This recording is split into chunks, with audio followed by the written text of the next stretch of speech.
पापी निर्लज असुर, तुम जीवित रहने के योग्य ही नहीं।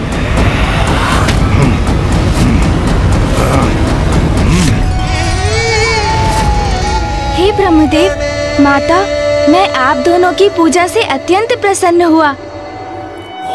आप दोनों ने अपनी भक्ति के उदाहरण से ये स्थापित कर दिया कि यदि व्यक्ति का उद्देश्य पवित्र हो, उसका हृदय निर्मल हो, तो फिर कोई भी बुरी शक्ति उसके लक्ष्य प्राप्ति में बाधा नहीं बन सकती, क्योंकि जिनके विचार शुद्ध हैं, निर्मल हैं, भगवान भी उन्हीं का साथ देने के लिए प्रेरित होते हैं। आप दोनों की भक्ति से प्रसन्न होकर मैं आप दोनों को संपन्नता का आशीष देता हूँ।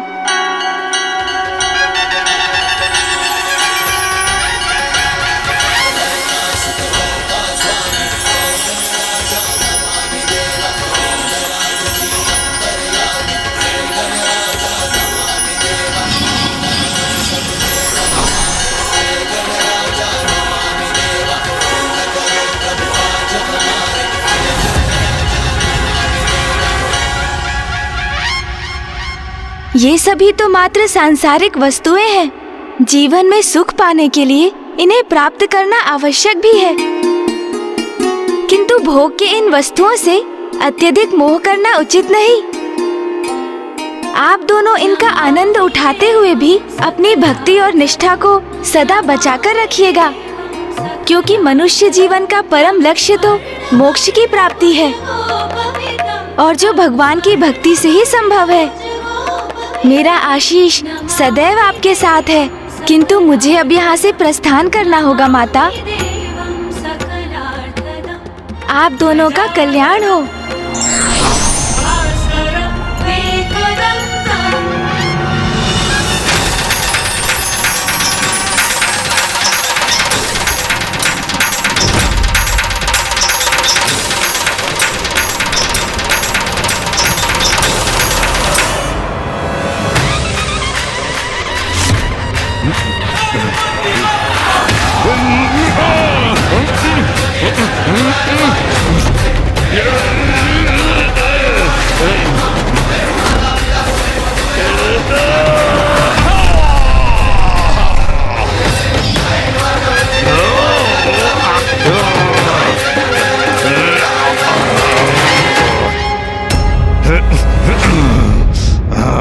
भगवान के लिए उसका भक्ति ही सर्वोच्च है। दुर्बुद्धि, मेरे भक्तों को पीड़ा देकर तुमने बहुत बड़ा अपराध किया है, जिसका दंड अब तुम्हें अवश्य प्राप्त होगा।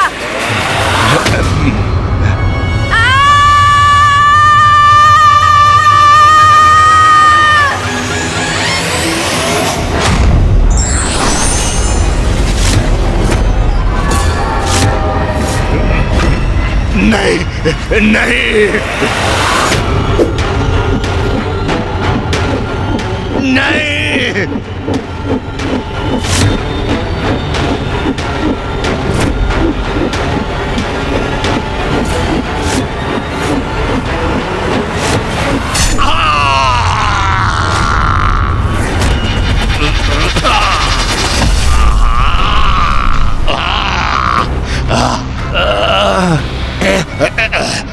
प्रथम पूज्य गणेश, अब मेरा जीवन तो मिट रहा है, किंतु अभी ये शत्रु तो नहीं मिटी है। मेरे बाद मेरा पुत्र तुमसे युद्ध करेगा, उसके पश्चात उसका पुत्र। ये युद्ध निरंतर चलता रहेगा। इस युद्ध को तुम कभी समाप्त नहीं कर सकोगे। ओम नमः शिवाय।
गणेश का क्रोध अपने चरम पर पहुंच गया है।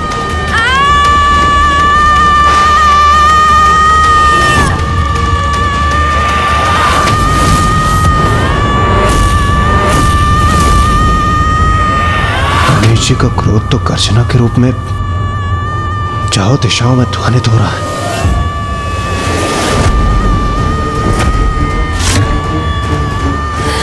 नाथ, गणेश इतना क्रोधित क्यों है? मैं विनती करती हूँ, आप वहां जाइए और गणेश को शांत करने का उपाय कीजिए।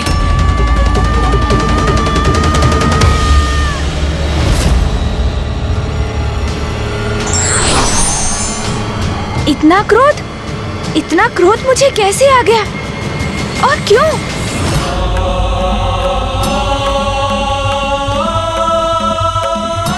मुझे क्रोध के इस आवेग को थामना होगा। फूफा जी यहाँ हैं, वो अवश्य यहाँ शांति स्थापित कर देंगे। पुत्र गणेश, शांत हो जाओ पुत्र। इतने क्रोधित क्यों हो तुम? ओम नमः शिवाय। मैं सभी को गणेश के विरुद्ध कर दूंगा। मैं गणेश को ऐसा कृत्य करने पर विवश कर दूंगा कि सभी उसको आयुक्त महादेव पुत्र मान लें, जैसे अभी तक मैं रहा हूं।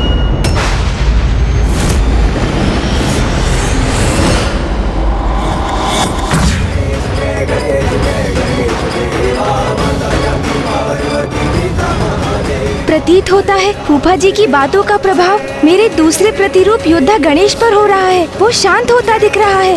पुत्र गणेश, इतना दुस्साहस कि कोई मेरा सामना करे, मेरे समक्ष आकर मुझे टोके, इसका दंड अवश्य मिलेगा आपको।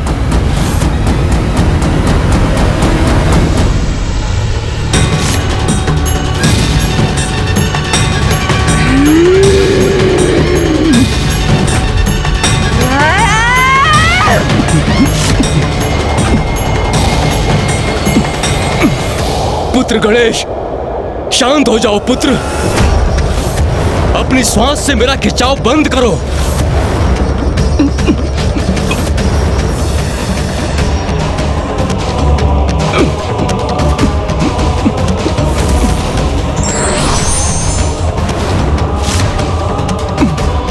ये हो क्या रहा है?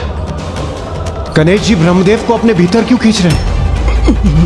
गणेश जी अपने विकराल योद्धा रूप में ये कैसा अनर्थ करने जा रहे हैं? सृष्टि के रचयिता हैं ब्रह्मदेव। यदि उन पर संकट आया तो समस्त सृष्टि पर संकट आएगा।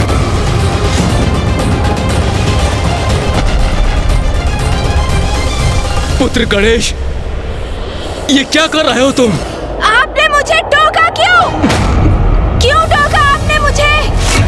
ये गणेश जी ब्रह्मदेव के प्रति इतने कठोर क्यों हो रहे हैं? ये कैसा क्रोधावेश है उनका? ये क्या कर रहे हैं गणेश जी? गणेश ने तो जैसे निश्चय कर लिया है, वो शांत नहीं होगा। मेरा क्रोध अभी शांत नहीं होने वाला।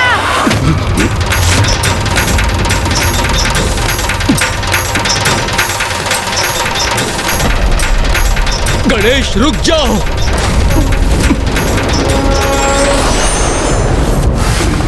पुत्र गणेश, ब्रह्मदेव को मुक्त कर दीजिए, अन्यथा अनर्थ हो जाएगा। नहीं करूंगा, कदापि नहीं करूंगा।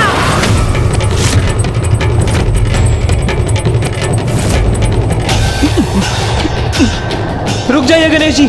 गणेश जी शांत हो जाइए। रुक जाइए गणेश जी, रुक जाइए। गणेश जी रुक जाइए।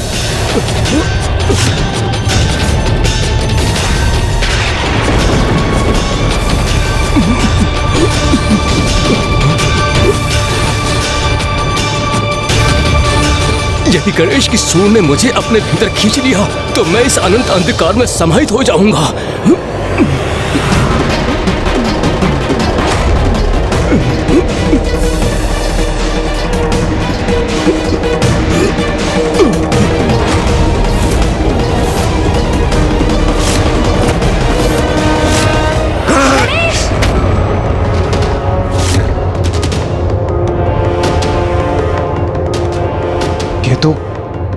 गणेश जी का स्वर है, किंतु गणेश जी ने तो कुछ कहा ही नहीं। तो फिर ये स्वर किसका है?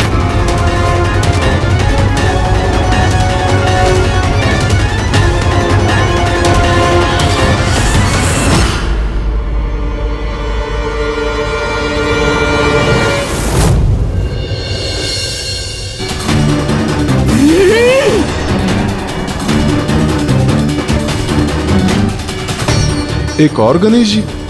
यहाँ दो गणेश जी कैसे उपस्थित हैं? ये कैसे संभव है?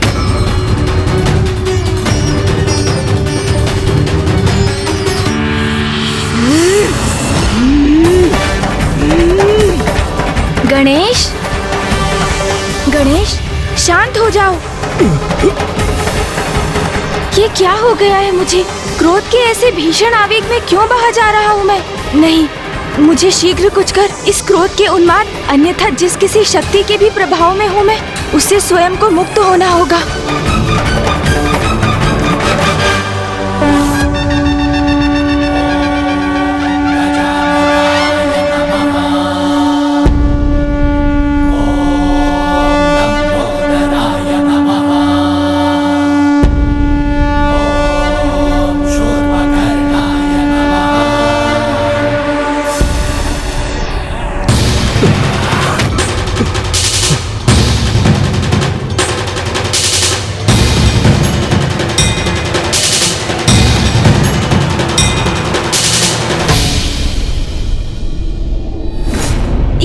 ये कैसा अनर्थ करने जा रहा था मैं? क्या हो रहा था यहाँ? फूफा जी, क्या मैंने आपको? हाँ, अपने क्रोध के आवेग में तुम फूफा जी को क्षति पहुँचाने का प्रयास कर रहे थे। मुझे क्षमा कर दीजिए फूफा जी, ज्ञात नहीं अचानक किसके प्रभाव में क्रोध के ऐसे अतिरेक में बह गया मैं। क्षमा कर दीजिए मुझे। गणेश, तत्काल अपनी वास्तविक अवस्था में आओ, अभी इसी क्षण।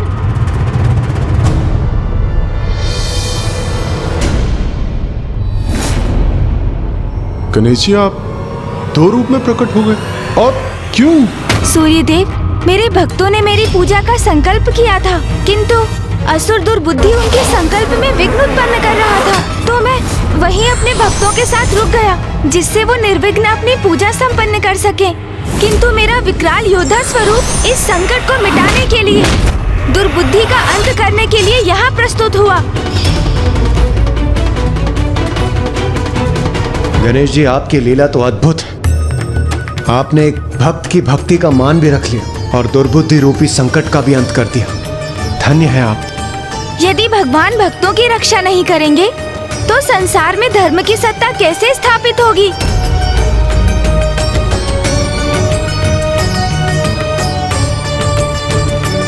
गणेश जी, अब जब दुर्बुद्धि का अंत हो ही चुका है तो आप दोनों पुनः एक ही कर क्यों नहीं हो जाते?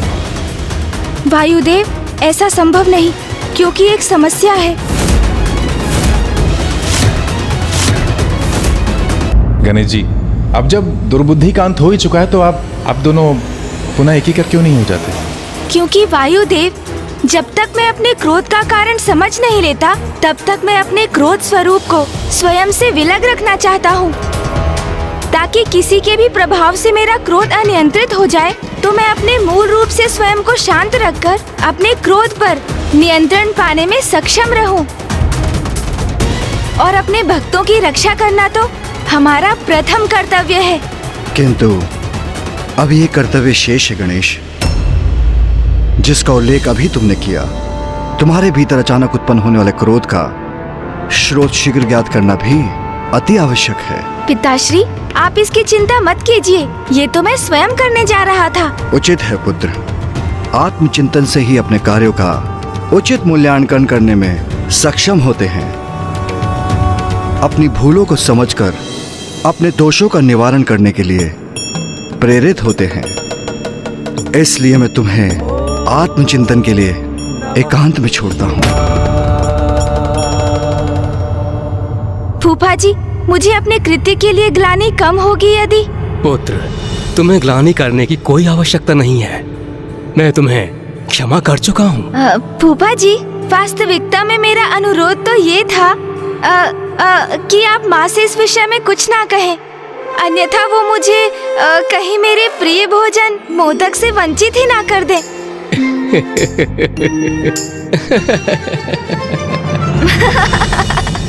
महादेव, ब्रह्मदेव, अब हमें भी चलना चाहिए। प्रणाम प्रभु। प्रणाम प्रभु। गणेश जी, अब हमें भी प्रस्थान करने की अनुमति दीजिए। प्रणाम प्रणाम। गणेश, ये क्या कर रहे थे तुम? क्या हो गया है तुम्हें? फूफा जी के साथ ऐसा व्यवहार क्यों किया तुमने? फूफा जी के साथ ऐसा व्यवहार क्यों किया तुमने? ये तो मैं स्वयं भी समझने में असमर्थ हूँ कि मुझ पर अचानक किसका प्रभाव छा गया था। क्रोध से कुछ भी प्राप्त नहीं होता गणेश, उसे सदा नियंत्रण में रखना चाहिए। तुम मुझे समझा रहे हो? तुम स्मरण नहीं, जब चंद्रदेव के साथ वो घटना घटित हुई थी तब कितने आवेशित हुए थे तुम? तब मैं भी तुम्हें इसी प्रकार उलाहना दे सकता था ना? मैंने अपनी इच्छा से कुछ भी नहीं किया। मेरे इस कथन पर विश्वास क्यों नहीं करते हो तुम? मुझे ज्ञात नहीं अचानक क्या हुआ था मुझे, अन्यथा क्या मैं कल्पना में भी फूफा जी को क्षति पहुंचा सकता हूँ? बोलो। हाँ, ये तो तुम सर्वथा उचित कह रहे हो। ये अपार क्रोध का चक्र तो कुछ समय से निरंतर चल रहा है, किंतु अब हमें इसके मूल में भी जाना होगा। हाँ, क्योंकि ये घटनाक्रम कहाँ जाकर थमेगा किसे ज्ञात है। कल चंद्रदेव पर तुमने क्रोध किया, आज मैं क्रोधवश फूफा जी को ही निगलने चल दिया, तो कल तुम मामा जी को अपना आहार बनाने भी पहुंच सकते हो। फिर क्रोधवश तुम इंद्रदेव, सूर्यदेव और अन्य सभी देवताओं को भी क्षति पहुंचा सकते हो। और तो और स्वयं भैया पर भी आक्रमण कर सकते हो। मैं नहीं, तुम। मैं अर्थात तुम। समझ गया, हम दोनों एक ही तो हैं। चलो इसकी चर्चा छोड़ो, ये बताओ तुम क्या अभी भी क्रोध से प्रभावित हो? नहीं। ये क्या कर रहे हो तुम? और क्या, तुम्हारे क्रोध को जागृत करने का प्रयास कर रहा हूँ। कहो, क्रोध आया तुम्हें? अब मैं भी तुमसे वही प्रश्न करता हूँ, क्यों क्रोध आया तुम्हें? नहीं, ऐसे तो हम दोनों को ही क्रोध का आभास नहीं हुआ, तो इसका अर्थ है हमारे क्रोध के मूल में कुछ और है और इसका रहस्य शीघ्र ज्ञात करना होगा हमें। वो तो है, किंतु ये हम कैसे ज्ञात करेंगे?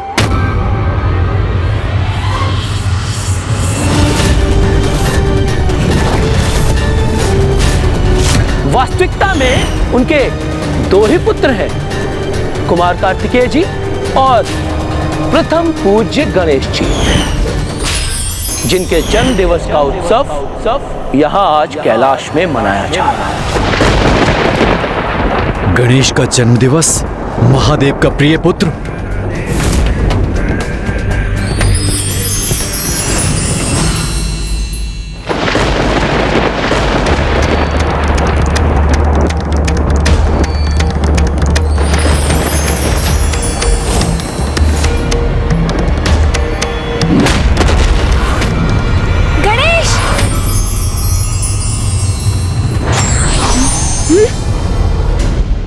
मुझे पूछ रहे थे ना, क्रोध का आभास हुआ क्या?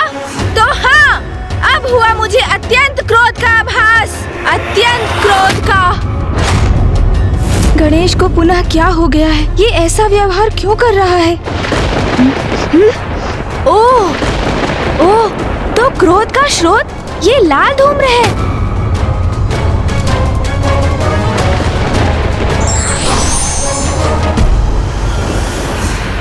और ये धूम्र तो आकाश मार्ग से अवतरित हो रहा है, जहाँ आकाश इसके प्रभाव से रक्तवर्णीय हो गया है। जब हमें ये ज्ञात हो ही गया है, तो विलंब किस बात का? हमें यथाशीघ्र वहाँ पहुँचना चाहिए। जो भी इस क्रोध का कारण है, अब वही इसके परिणाम का भागी बनेगा। मैं तो उसे मसलने के लिए आतुर हो रहा हूँ।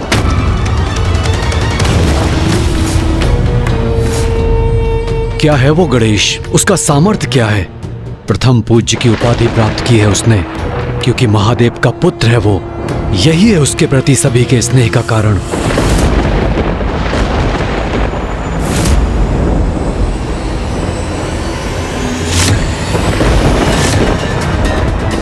किंतु मैं भी तो महादेव पुत्र हूँ, तो मैं अपना अधिकार अवश्य लूंगा।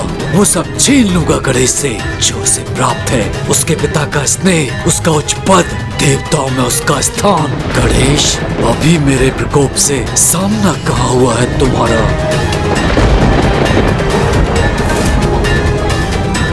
ये जिसका भी दुष्कृत्य है उसे अब उचित दंड दूंगा मैं।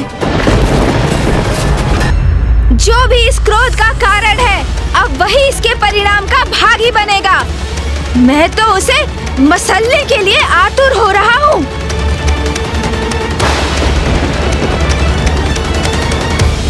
किंतु वो स्थान तो बहुत दूर प्रतीत हो रहा है। समय से मैंने एक टोकरी मोदक तक नहीं चखे। ऐसे में वहाँ जाऊंगा कैसे? मूषक जी को बुलाता हूँ। मूषक जी, मूषक जी, ये जिसका भी दुष्कृत्य है उसे अब उचित दंड दूंगा मैं। प्रभु, प्रभु, मैं आ गया प्रभु। प्रभु, अंततः बुला ही लिया आपने मुझे। मैंने नहीं बुलाया, किसी को नहीं बुलाया मैंने। नहीं बुलाया? अर्थात प्रभु, अभी तो आपका स्वर सुना मैंने। कैलाश में इतना सुंदर दिवस था आज। मैं भोजन से तृप्त होकर उपवन में विश्राम कर रहा था प्रभु। आकाश में मेघों की सुंदर आकृतियां देखकर प्रकृति का आनंद लेते हुए मैं बस निद्रा में खोने ही वाला था और तभी आपके स्वर मेरे कानों में गूंजा। मूषक जी, मूषक जी। मैंने कहा ना, मैंने किसी को नहीं बुलाया। बुरा मत मानिएगा, किंतु इन दिनों आपको क्रोध बहुत आ रहा है प्रभु। मूषक जी, एक और प्रभु। प्रभु, मूषक जी, आप यहाँ क्या कर रहे हैं? कितने समय से पुकार रहा हूँ मैं आपको। आप मेरे मार्ग से हटने का कष्ट करेंगे?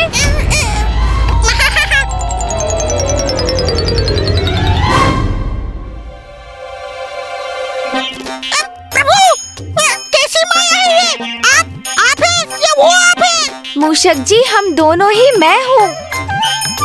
अब चलिए, शीघ्र हमें कहीं पहुँचना है। मैं आपको मार्ग में सब कुछ समझा दूंगा। उचित है प्रभु, जैसे आपकी आज्ञा। हाँ मूषक जी, अब शीघ्रता कीजिए। आइए प्रभु, विराजिए।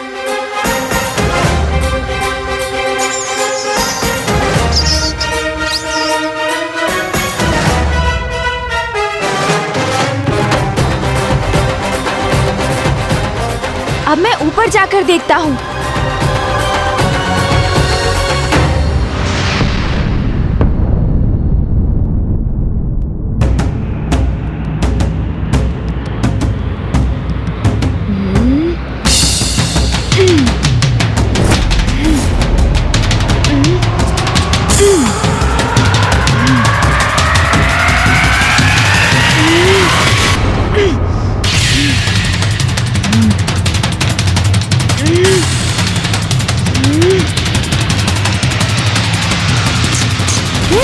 मैं भी जानने का प्रयास करता हूँ प्रभु।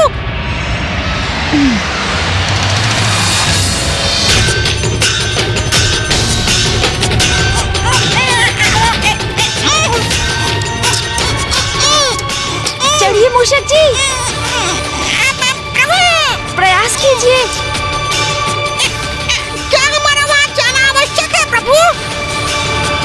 ये चढ़ाई चढ़ना मेरे लिए संभव नहीं।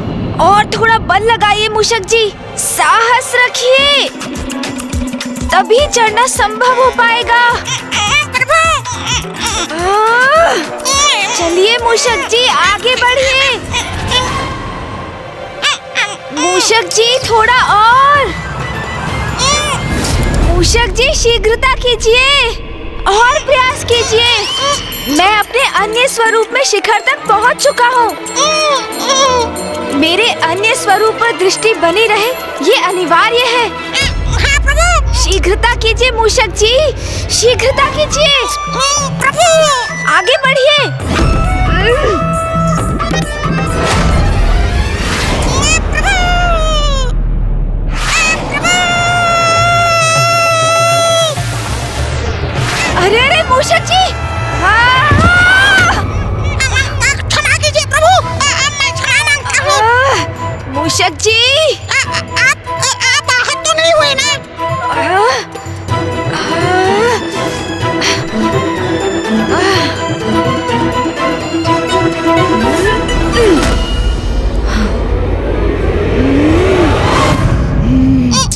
मूषक जी को उलाहना मत दो। इसमें उनका कोई दोष नहीं है। मुझे ज्ञात है कि तुम क्रोध से आवेशित हो रहे हो, किंतु मेरा सुझाव है, गहरी सांस भरकर तुम अपने क्रोध पर नियंत्रण करो।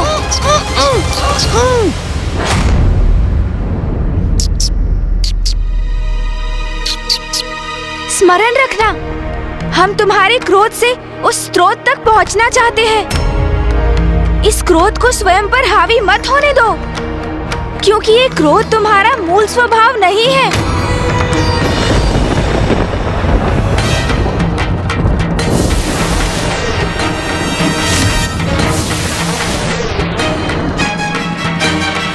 वो देखो वहाँ।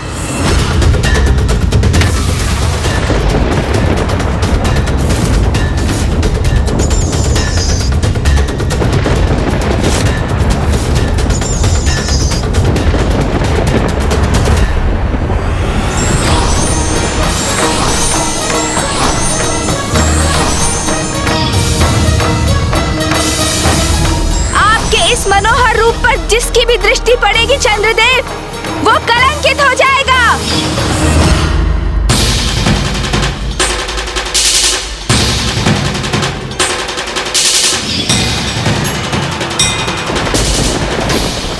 वही लाल ऊर्जा। अपने जन्म दिवस से ही मैं बार बार उत्तेजित हो उठता हूँ। हाँ, मुझे भी बड़ा विचित्र आभास हुआ, जैसे कोई बाहरी ऊर्जा मेरे भीतर प्रवेश कर रही है। प्रतीत होता है कि जो हमारे क्रोध के मूल में ऊर्जा है, हमें उसका स्रोत प्राप्त हो गया है। जो भी हो, मैं तो बस इतना चाहता हूँ कि मुझे एक ही समय पर प्रभु के इन दोनों रूपों का वाहन ना बनना पड़े। जब हम इस स्रोत तक पहुँच ही गए हैं, तो आगे बढ़कर इसका निरीक्षण भी कर लेते हैं। उचित कहा तुमने।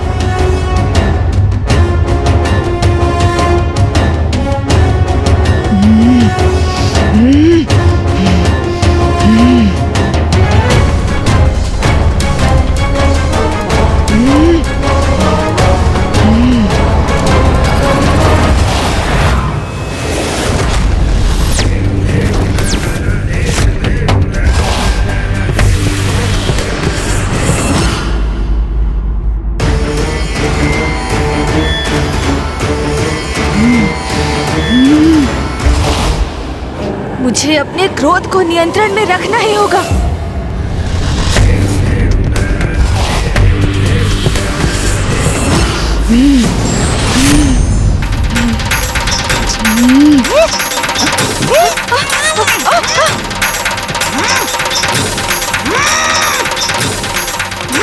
मूषक जी, क्या हुआ? अब मूषक जी कैसे उत्तेजित हो गए? मूषक जी! अरे! मूषक जी, ये क्या कर रहे हैं?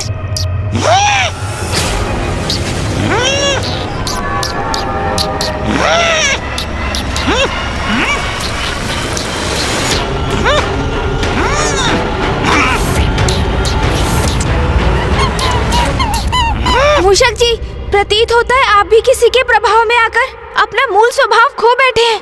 इस खरे को क्षति मत पहुंचाइए मूषक जी, जाने दीजिए इसे। मूषक जी, यदि आपने इस निरीह प्राणी को तनिक भी क्षति पहुंचाई, तो आप अपने संपूर्ण जीवन में स्वयं को क्षमा नहीं कर पाएंगे। इसलिए अपने नेत्र बंद कीजिए, गहरी श्वास लेकर अपने क्रोध को शांत कीजिए और जाने दीजिए इस वंचर खरे को।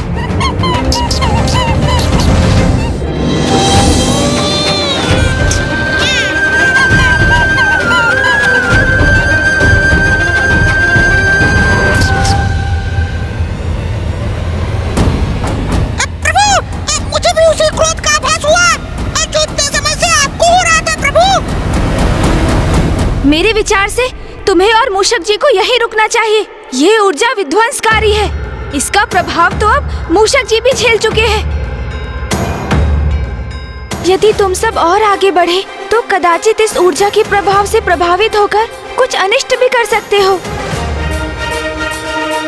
मैं ही आगे बढ़कर देखता हूँ क्या रहस्य है इसके पीछे। तब तक तुम यहीं रुको, उचित है। तब तक मैं और मूषक जी वहाँ से निगरानी रखेंगे।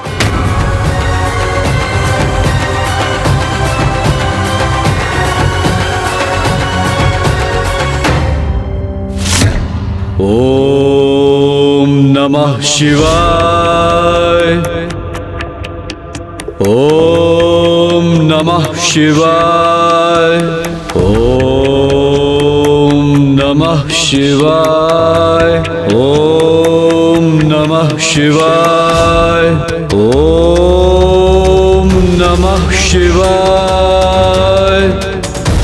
ओम नमः शिवाय। ओम नमः शिवाय। ओम नमः शिवाय।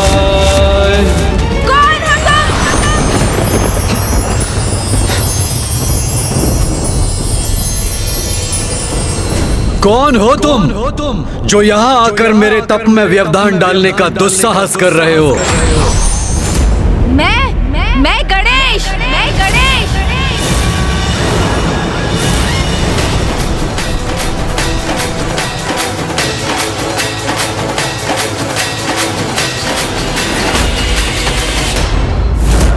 वास्तविकता में उनके दो ही पुत्र हैं, कुमार कार्तिकेय जी और प्रथम पूज्य गणेश जी। अच्छा, तो तुम हो गणेश? तुमसे पूर्व मैंने प्रश्न किया था, बताओ कौन हो तुम?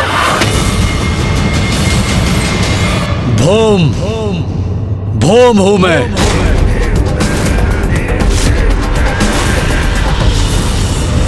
ये कौन है जिनका व्यक्तित्व एक अनोखी दिव्य दीप्ति से प्रकाशित है, जिनका रंग रूप इतना मनोहर और आकर्षक है, जिनके मुख पर क्रोध अवश्य है किंतु दुष्टता नहीं, इनकी लाल ऊर्जा के उत्पात से हम त्रस्त अवश्य हैं, किंतु इनके भीतर छिपी सकारात्मकता का भी आभास हो रहा है मुझे। इसलिए ये कोई असुर तो कदापि नहीं। तो फिर ये ऐसी विनाशकारी ऊर्जा का सृजन क्यों कर रहे हैं? महादेव पुत्र हो तुम, किंतु तुम तो तनिक भी महादेव के समान प्रतीत नहीं होते। महादेव का लंबा कद है, उनका गठीला बलिष्ठ शरीर तो उनके अति बलशाली होने का प्रतीक है। तुमसे कहीं अधिक तो मैं महादेव के समान हूँ गणेश।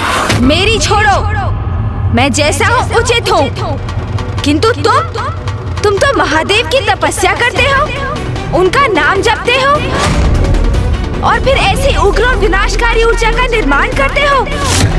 और तुमने अपने इस उग्र ऊर्जा का लक्ष्य मुझे किस प्रयोजन से बनाया है? तो तुम्हें मेरी इस उग्र ऊर्जा का प्रभाव हो रहा है, किंतु ये कैसे संभव है? मैं तो एक तुच्छ और साधारण तपस्वी हूँ जो महादेव का ध्यान अपनी ओर आकृष्ट करने हेतु उनकी तपस्या में लीन है। तुम तो प्रथम पूज्य गणेश हो, महादेव के प्रिय पुत्र हो, और तुम मेरी ऊर्जा से प्रभावित हो रहे हो। मुझे ऐसा क्यों आभास हो रहा है जैसे इनका कोई व्यक्तिगत द्वेष है मुझसे? देखा महादेव, मैं तो आपके प्रिय पुत्र से कहीं अधिक प्रभावी हूँ। अपनी ऊर्जा के प्रभाव में बांध लिया मैंने उसे।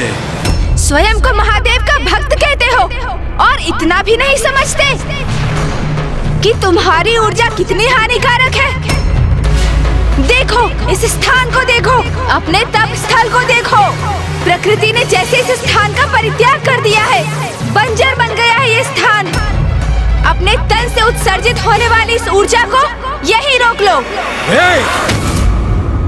ये कैलाश नहीं मेरा स्थान है।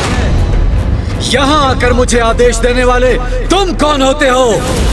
कैलाश वासी होंगे तुम्हारे स्नेही, तुम्हारे भक्त, वो सभी देवता जो तुम्हारे जन्मोत्सव का आनंद मनाते हैं, नृत्य गान करते हैं। किंतु यहाँ देखो, सर्वथा अकेले हो तुम, कोई नहीं है तुम्हारा यहाँ। इन्हें मेरे जन्मोत्सव की सूचना कैसे है? तो क्या ये स्वयं भी वहाँ गए थे? नहीं प्रभु, मैंने तो स्वयं सभी अतिथियों का स्वागत किया था। ये वहाँ होता तो मुझे अवश्य स्मरण होता प्रभु। वहां कैलाश पर होगे तुम जगत पिता महादेव और माता पार्वती के प्रिय पुत्र।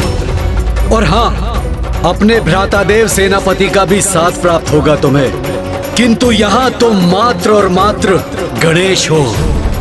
किया होगा तुमने बड़े बड़े असुरों का संहार। और हाँ, अपनी चतुराई से सर्वाधिक बुद्धिमान असुरों को भी अपनी बुद्धि से पराजित किया होगा तुमने। ये भी ज्ञात है मुझे कि सभी देवताओं को, यहाँ तक अपने भ्राता को भी संसार की परिक्रमा करने में अवश्य पराजित किया है तुमने, जिसके कारण तुम्हें प्रथम पूज्य होने का अधिकार प्राप्त हुआ है। किंतु यहाँ तुम्हें कोई पूजने वाला नहीं है। ये तो आपका अपमान किए जा रहे हैं। और होगे तुम नारायण और ब्रह्मदेव के चहेते। की होगी तुमने कठोर तपस्या ज्ञान प्राप्ति के लिए, और माता से पाए होंगे सभी प्रकार के शक्तिशाली अस्त्र शस्त्र।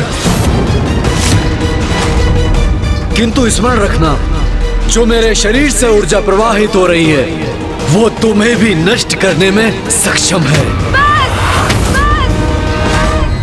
गणेश, अपने क्रोध पर नियंत्रण रखो, शांत हो जाओ। जैसे किसी बवंडर में तीव्र वायु का प्रवाह होता है, उसी प्रकार तुम्हारे भीतर प्रबल क्रोध प्रवाहित हो रहा है। ये तो ज्ञात हो गया था मुझे, किंतु अब मुझे तुम्हारे भीतर अंतहीन ईर्ष्या का भी आभास हो रहा है। ईर्ष्या? क्या प्रभु? प्रभु, क्या है ये ईर्ष्या? मूषक जी, ईर्ष्या तो वो भावना है जो किसी वास्तविक अथवा काल्पनिक अभाव के बोध से उत्पन्न होती है, और जिसका आभास तभी होता है जब हम किसी से अपनी तुलना करते हैं, और हमें इस बात का क्षोभ होता है कि जो अन्य किसी को प्राप्त है और जिससे हम भी योग्य हैं, हम उससे वंचित हैं। किंतु ऐसा क्या है जो मेरे पास है और इनके पास नहीं? प्रभु, मुझे ज्ञात है आपके सूंड। क्या मूषक जी? प्रभु, ईर्ष्या का तो कोई भी कारण हो सकता है ना। अब देखिए, आपके पास सूंड है, उसके पास नहीं। और ये भी संभव है कि आपके बड़े बड़े लटके कान, उन्हें देखकर इसके भीतर ये भावना उमड़ती हो। ओहो, आप समझा प्रभु। कदाचित मेरे ही कारण ये सब हो रहा है। उसे इस बात की ईर्ष्या है कि मैं आपके साथ हूँ प्रभु, उसके साथ नहीं। ओहो, कितना मूर्ख है वो। मैं अभी जाकर उसे सब स्पष्ट कर देता हूँ प्रभु, समझा देता हूँ उसे।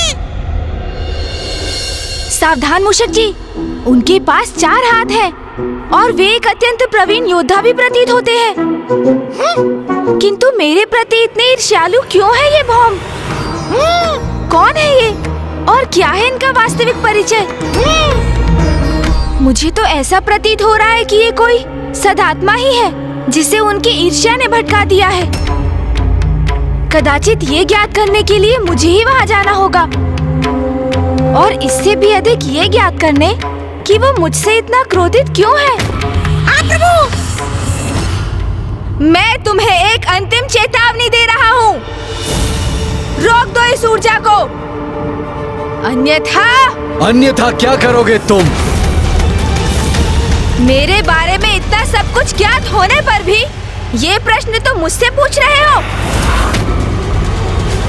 मेरे सभी प्रश्नों के उत्तर इस पुरुष की पहचान से ही उजागर हो सकते हैं कि कौन है ये।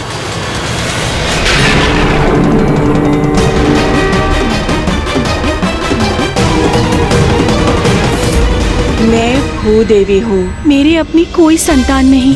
आपके श्वेत की जो बूंद मुझ पर गिरी, उसने इस बालक का रूप ले लिया। महादेव, आप उसे मेरे पुत्र के रूप में भेंट दे दीजिए।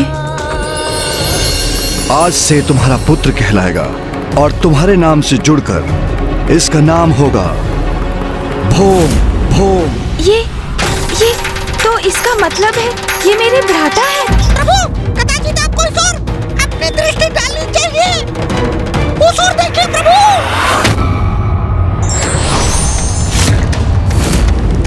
बस इतना ही?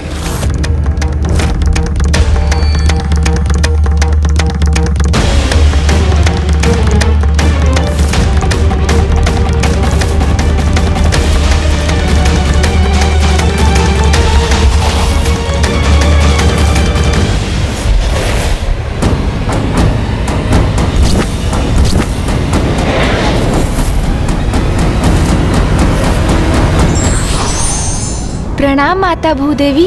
आपने अपनी अंतर्दृष्टि से जो देखा वो सत्य है गणेश जी। भौम महादेव का पुत्र है। अब आपको ही कुछ करना होगा, अन्यथा महादेव के 2 पुत्रों में महायुद्ध छिड़ जाएगा, घोर अनर्थ हो जाएगा। मैं तुम्हें पर्याप्त चेतावनी दे चुका हूँ भौम, किंतु अब मैं सृष्टि को तुम्हारी उग्र ऊर्जा के प्रकोप से रक्षित करूंगा। तुम्हारा ये अहंकार, ये विश्वास कि तुम मुझे पराजित कर सकते हो हास्यास्पद है। तुम रोकोगे मुझे? तुम्हें कदाचित तनिक भी भान नहीं कि मैं कौन हूँ। अब मैं अपने वार से तुम्हें उचित परिचय दूंगा। संभाल सको तो संभालो मेरा वार।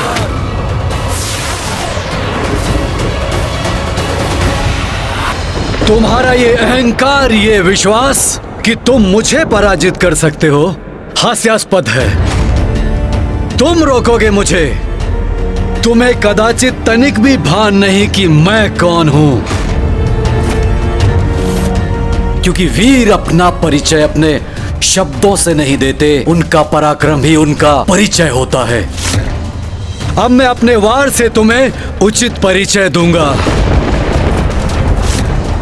संभाल सको तो संभालो मेरा वार।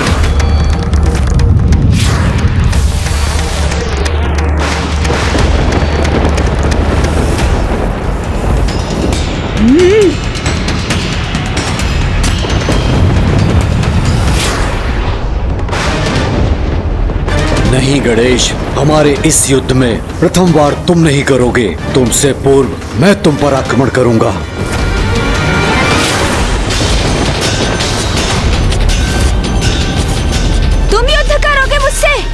इतना दुस्साहस तुम्हारा?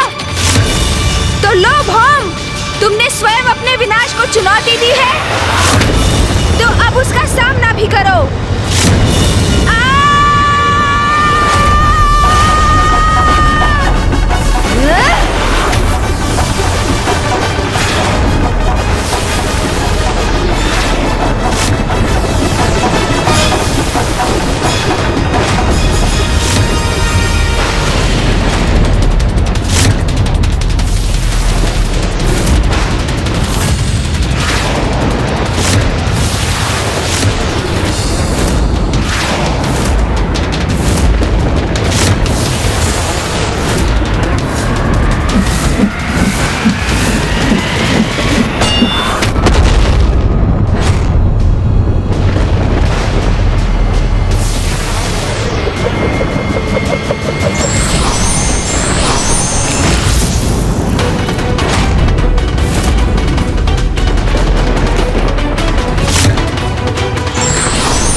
हमारे और इसके मध्य में क्यों आ गए तुमने मेरी योजना ही ध्वस्त कर दी। अन्यथा मैं अब तक इस अहंकारी भौम का अंत कर चुका होता। तुम्हें ज्ञात नहीं तुम ये क्या करने जा रहे थे? मैंने तुम्हें समझाया था ना, अपने क्रोध पर नियंत्रण रखना। कैसे रखूं अपने क्रोध पर नियंत्रण, जब मेरे क्रोध का स्रोत ये भौम मेरे समक्ष है? इसे नष्ट कर मैं अपने क्रोध को सदैव के लिए समूल मिटा देना चाहता हूँ। यदि कोई क्रोधित है इसलिए उसका नाश कर दो, ये उचित तो नहीं। और भौम के क्रोधित होने का एक कारण है जो मुझे ज्ञात हो गया है और तुम्हें भी ज्ञात करना चाहिए। तब तुम उसके क्रोध के मूल कारण को समझोगे। नहीं समझना, मुझे कुछ नहीं समझना। इस भौम को उचित पाठ सिखाने से अब मुझे कोई नहीं रोक सकता। गणेश, तुम अपने स्वभाव के अनुरूप व्यवहार नहीं कर रहे हो। भौम की उग्र ऊर्जा से प्रभावित हो तुम, इसलिए क्रोध में अपना आपा खो रहे हो। हाँ, वही उग्र ऊर्जा जिसे लौटाना अस्वीकार किया है इसने। अब हटो मेरे मार्ग से। इसकी उग्र ऊर्जा का उचित प्रयोग करना है मुझे, अंत करना है इसका मुझे। तुम कौन होते हो मेरा अंत करने वाले गणेश? भौम, आप कुछ क्षणों के लिए शांत रहेंगे?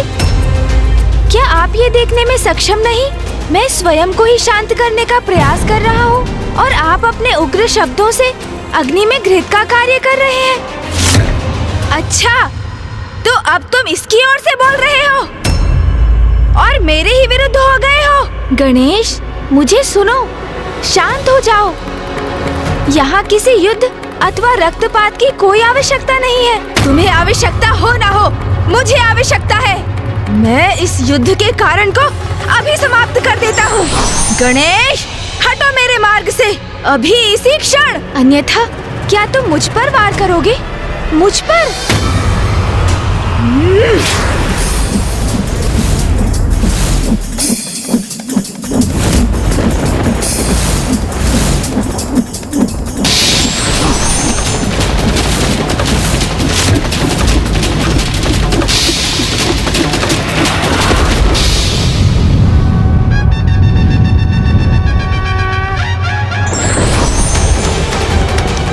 यदि भैया यहाँ होते तो तुम्हें मुझ पर वार करने के लिए बहुत कठोर दंड देते। कैलाश लौटने पर उन्हें अवश्य बताऊंगा मैं, फिर देखना। भैया यहाँ होते तो दंडित तुम होते। इस अहंकारी रक्तवर्णी युवक की रक्षा करने और मेरे विरुद्ध जाने के लिए। और उन्हें तो तुम कुछ तब कह सकोगे जब मैं कहने दूंगा तुम्हें। अब मैं सर्वप्रथम तुम्हें बांधूंगा, फिर इस भौम का भी उचित उपचार करूंगा।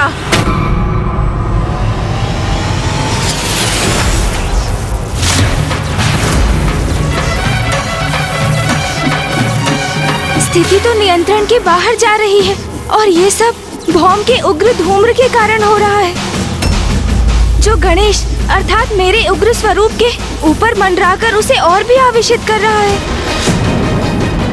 उसको इस धूम्र के प्रभाव से रिक्त करना होगा मुझे, और तब मैं उसे भौम का वास्तविक परिचय दूंगा। किंतु ये तभी संभव हो पाएगा जब मैं भौम को किसी प्रकार शांत कर उनके प्रभाव को रोक सकूं।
अद्भुत है इस दिव्य बालक की लीला। कितनी सरलता से इसने न केवल मुझे अपितु अपने क्रोधी प्रतिरूप को भी शांत करा दिया। इसकी उपस्थिति मुझे चिर शांति का आभास करा रही है। न मन में क्रोध और न कोई ईर्ष्या का भाव ही उत्पन्न हो रहा है। अब कहो, अब क्रोध शांत हुआ तुम्हारा? सत्य है, क्रोध में क्रोधी व्यक्ति स्वयं का ही नाश करने पर आतुर हो जाता है। मैं क्रोधवश कितना बड़ा अनर्थ करने जा रहा था। एक बार पुनः मैंने अपने क्रोध को इतना बढ़ने दिया, और जिसका दुख है मुझे। किंतु ये मैं अभी भी नहीं समझ सका कि तुम इस भौम की इतनी रक्षा क्यों कर रहे हो। जब मैं तुम्हें वो दृश्य दिखाऊंगा जो मैं देख चुका हूँ, तो इसका कारण तुम भी स्वतः ही समझ जाओगे।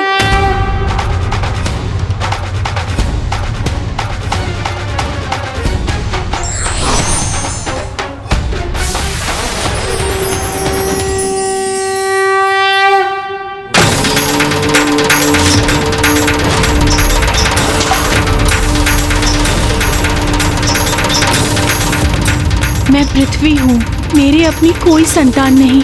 आपके श्वेत की जो बूंद मुझ पर गिरी, उसने इस बालक का रूप ले लिया। महादेव, आप उसे मेरे पुत्र के रूप में भेंट दे दीजिए। आज से तुम्हारा पुत्र कहलाएगा और तुम्हारे नाम से जुड़कर इसका नाम होगा भोम भोम।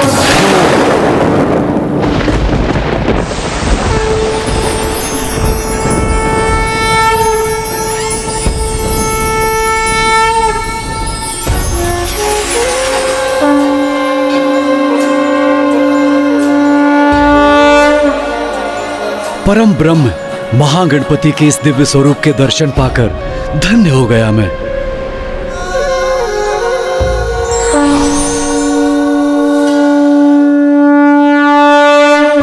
प्रणाम गणेश जी।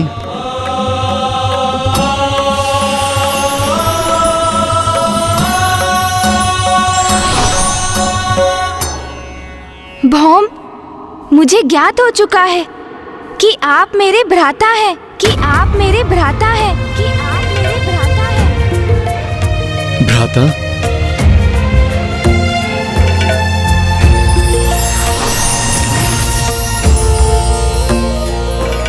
भौम, आपने मुझे पूर्व में ही क्यों नहीं बता दिया कि आप पिताश्री के ही पुत्र हैं, मेरे भ्राता हैं। पुत्र भौम ने इसका प्रयास तो किया था। जब पुत्र भौम को ज्ञात हुआ कि उसके पिता और कोई नहीं स्वयं महादेव हैं, तो वो उनसे भेंट करने कैलाश गया था। आप कैलाश आए थे? किंतु कब? आपके जन्म दिवस पर जब कैलाश में आपका जन्मोत्सव मनाया जा रहा था, तब मैंने कैलाश में प्रवेश करने का प्रयास किया था, किंतु महादेव के 2 गणों ने मुझे वहां प्रवेश द्वार पर ही रोक दिया। मेरा बहुत अपमान किया और मुझे वापस लौटने को कहा। उसी दिवस से भौम इस आशा में तपस्या कर रहा है कि महादेव उससे प्रसन्न होंगे, उसे दर्शन देंगे और अपने पुत्र के रूप में स्वीकार करेंगे। आपको कैलाश से अपमानित होकर लौटना पड़ा। ओह, तभी आपको मुझसे इतनी ईर्ष्या, इतना द्वेष है, और इसलिए मुझे आपकी ये उग्र ऊर्जा निरंतर प्रभावित कर रही है, क्योंकि आपकी उग्रता का लक्ष्य तो मैं ही हूँ ना।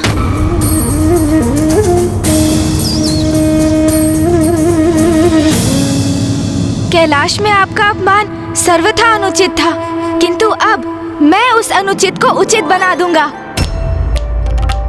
मैं आपको विश्वास दिलाता हूँ, अब कैलाश में आपका सम्मान होगा और आपको वही अधिकार प्राप्त होगा जो महादेव पुत्र के लिए उपयुक्त है। भ्राता भौम, आप मेरे साथ कैलाश चलिए।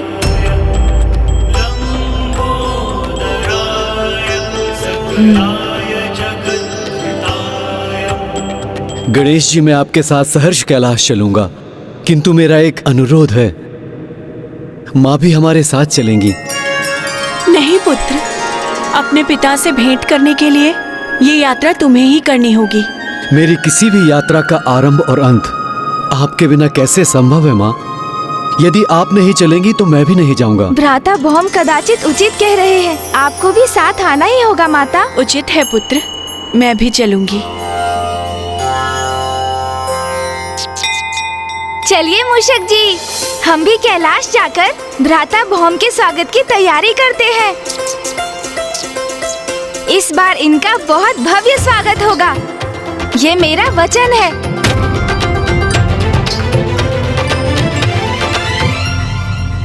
अरे अरे, और थोड़ा ऊपर, जिससे दूर से भी ये सजावट स्पष्ट दिखाई दे। हाँ, अब उत्तम है, बहुत सुंदर प्रतीत हो रहा है अब। पुत्र गणेश,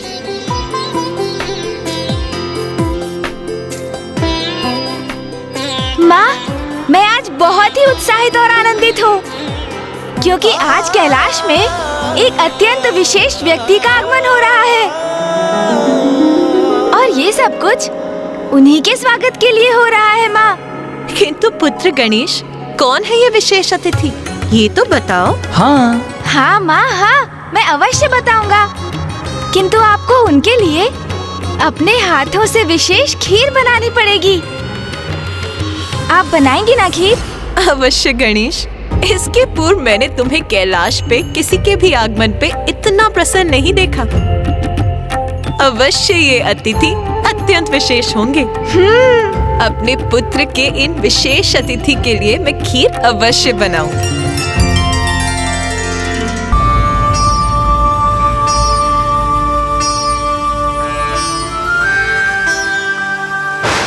कहां से, कैसे कैसे बड़े बड़े भ्रम पाल कर यहाँ पहुंच जाते हैं मूर्ख अज्ञानी।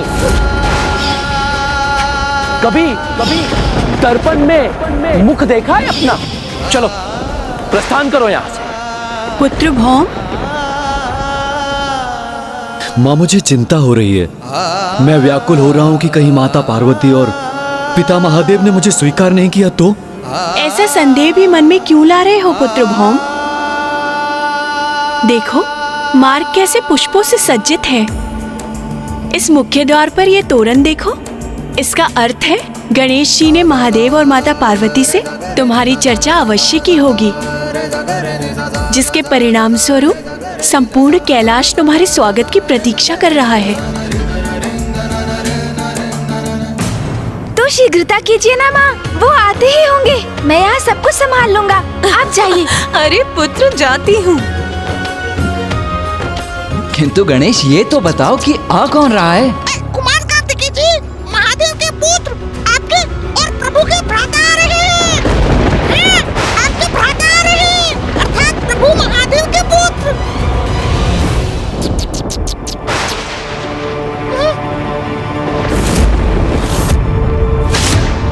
हमारा भ्राता?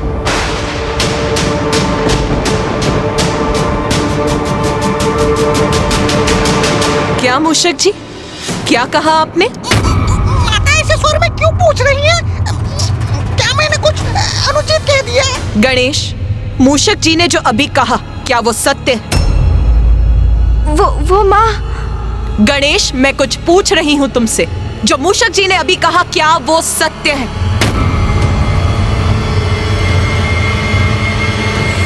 हाँ माँ। गणेश ये सब क्या है? यदि तुम्हें कुछ ज्ञात था तो वो माँ को पूर्व में बताना चाहिए था ना। यदि माँ को नहीं तो मुझे ही बता देते। अब मुझे बहुत चिंता हो रही है। माँ भी अत्यधिक प्रसन्न नहीं प्रतीत हो रही हैं। और ये क्या कहा तुमने? हमारा एक अन्य भ्राता भी है? ये तुम क्या अनर्गल बातें कर रहे हो गणेश? मेरा केवल एक ही अनुज है और वो तुम हो। मेरा कोई दूसरा अन्य भ्राता हो ही नहीं सकता, कदापि नहीं।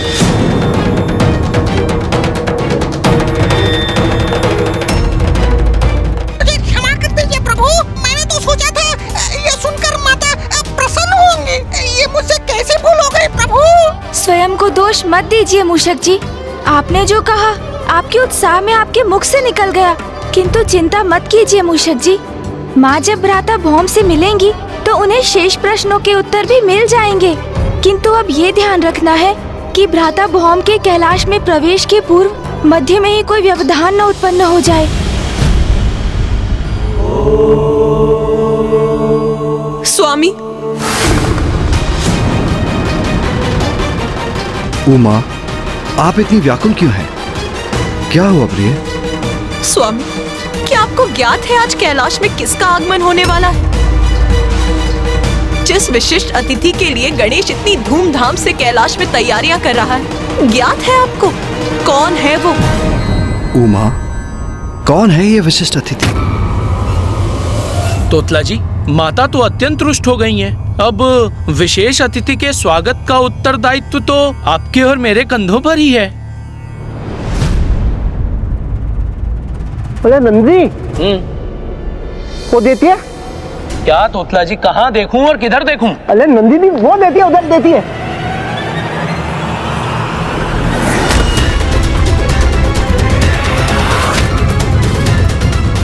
मैं भौम महादेव पुत्र हूँ, उनसे भेंट करने आया हूँ।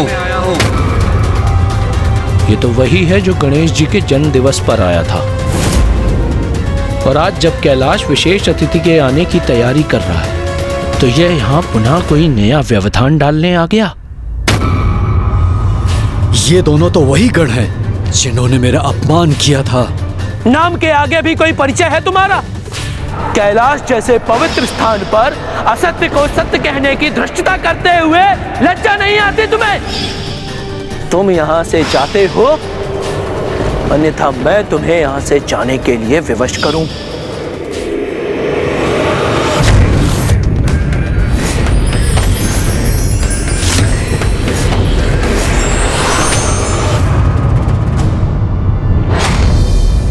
आने दो इसे। पिछली बार यूं ही जाने दिया था, किंतु इस बार अवश्य दंडित करेंगे। मुझे तो प्रतीत होता है ये तेलाब पे अवत्य तो अशांति उत्पन्न करने आया है। ये कौन होता है कैलाश में अशांति उत्पन्न करने वाला? आज भी कितने क्रोध का भाव है इनके मुख पर। नहीं, यदि माँ की उपस्थिति में इन्होंने मेरा अपमान करने का दुस्साहस किया तो मैं इन्हें क्षमा नहीं करूंगा। अंत ही कर दूंगा इन दोनों का। विश्वास रखो पुत्र, इस बार तुम्हें कोई अपमानित नहीं करेगा। यहाँ जो होगा वो पुत्र गणेश के वचनानुसार ही होगा। उमा, बताओ कौन आ रहा है कैलाश? आपका पुत्र। किंतु गणेश तो लौट आया था। तो क्या कार्तिकेय कहीं गया था और अब लौट रहा है? नहीं स्वामी, गणेश नहीं, कार्तिकेय नहीं, आपका एक अन्य पुत्र। उमा, ये आप क्या कह रही हैं? कौन सा अन्य पुत्र? आपका तृतीय पुत्र आ रहा है आज।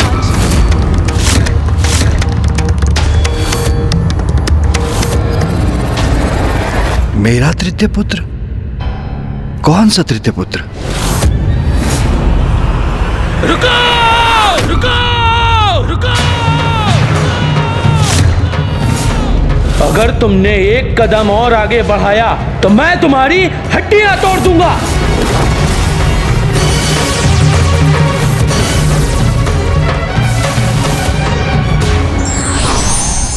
पूरी बात बिना जाने प्रतिक्रिया नहीं देना चाहिए, अन्यथा भूल हो सकती है।